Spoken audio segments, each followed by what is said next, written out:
Hello, my name is Baxter Moss, and my senior thesis was over water scarcity due to economics, business, and political science. The purpose of this project was for me to take a deeper look into overlooked disciplinary insights such as economic, business, and political science. These were the chosen ones for me because a lot of countries such as China, India, even Zimbabwe, United States of America, we overlook a lot of water pollution uh, caused by the oil industries, biofuels, or trash in general for our own economic gain as well as political views.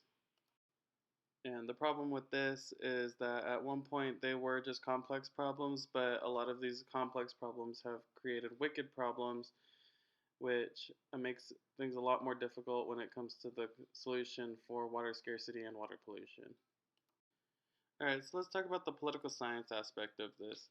So, the political science aspect of this is that, for example, the United States, we have the two main parties and a bunch of other parties, but the two that we're going to focus on are the Republicans and the Democrats. So, Republicans, they're very oil based. They want to do things that have to do with the oil industry, gas production, and so forth. Whereas the Democratic Party, they would like to go more with the renewable energies, such as wind energy, solar energy, hydro energy, or biomass fuel energy. Now, something that we see a lot, I'll just use the Republican Party as an example, is that the oil companies that are sponsoring the campaigns for these Republican candidates, they oftentimes will ask for quote unquote favors in return, which those favors usually have to do with being able to not regulate their pollution as much or have laws pass or not have laws passed that have to do with the ecosystem and pollution that can cause ecosystems to fail, natural habitats, things like the Migratory Bird Act that protect all migratory birds from being killed from energy sources or aircrafts or anything in particular that could harm them.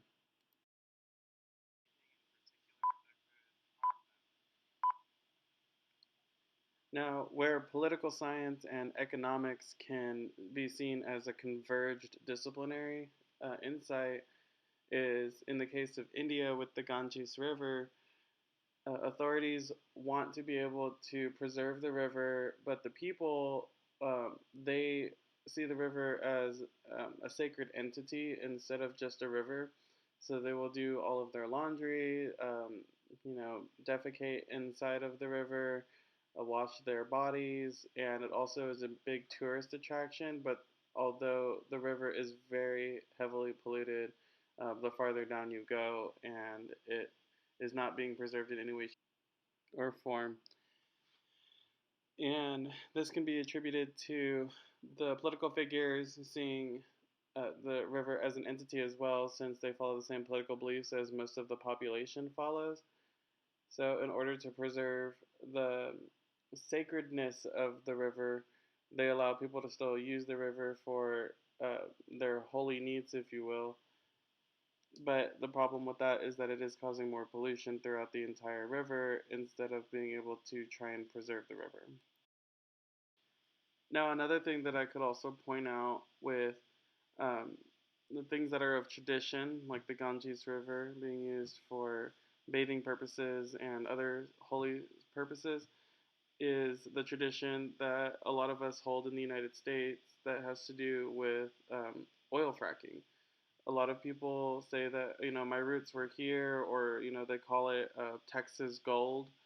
But in reality, what fracking is doing is it's causing water contamination to drip down into our aquifers, as well as creating bodies of water that let's look around if you're driving through West Texas. Some of those bodies of water that are, they've got the tarp in them, and they're this little pond. It's not really a pond, obviously. It's polluted water from fracking, and there's oftentimes dead birds, and I've even seen a dead cow inside of one of them. So again, I'll tie it back to economics, business, and political science. Tradition is really what runs the root of those. When people run a business, they take pride in saying, "Oh, well, my business is family run. It's been run for 50 years.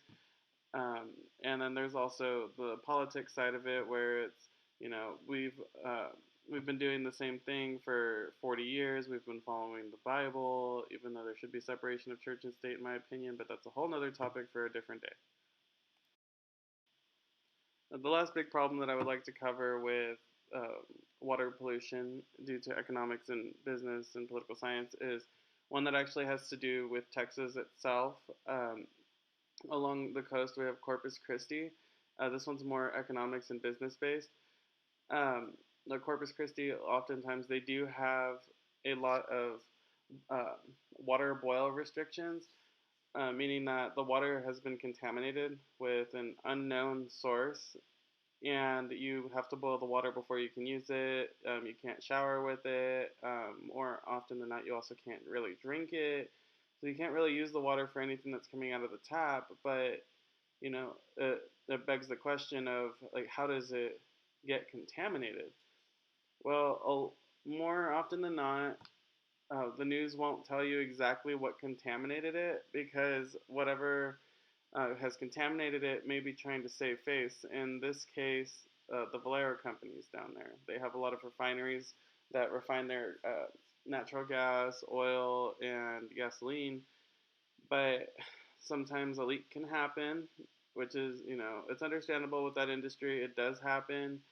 Should there be more done to prevent that? Of course, um, that's where the complex problem comes in with this case. However, not much is really being done at the moment. Whenever they do have their boil restrictions for their water, you'll, like I said, you'll never hear about it really in the news. It'll just be, you know, you have to boil the water before you can use it. It has been contaminated, yada yada yada. But another solution that I had thought about to solve this problem would also be creating desalination plants along the coast, because the water along the coast, in my opinion, should already be refined or filtered in some way, shape, or form, because it is heavily polluted. Um, you know, there's times when you can go down to the coast in any part of the Gulf Coast, really, and you can still actually find some of the blobs of oil from the BP oil spill back in 2009. So there's a lot of contamination that has to do with that. But BP, they were fined a pretty significant amount, and they do have to help a little bit with conservation of our oceans. But how they're still a functioning company is something that's just, it's beyond me. I feel that it has something to do with politics. According to my research, you know, there's a lot of people that will still support BP because BP is helping support them when it comes to their political campaigns. So, you know, and they're able to pass these laws or help out BP in a way that isn't isn't exactly the best for the planet, but BP's giving them money. You know, these political candidates, they're going to be doing whatever they can to help BP because they want that money coming in so they can get that re-election or that election to begin with. So, in conclusion, I'll leave y'all with a few of the questions that have come into my head when it comes to dealing with these wicked issues. So, on one hand, we could heavily regulate the industry, but the problem with that is, what do we do if they're forging their readings from the pollution amounts?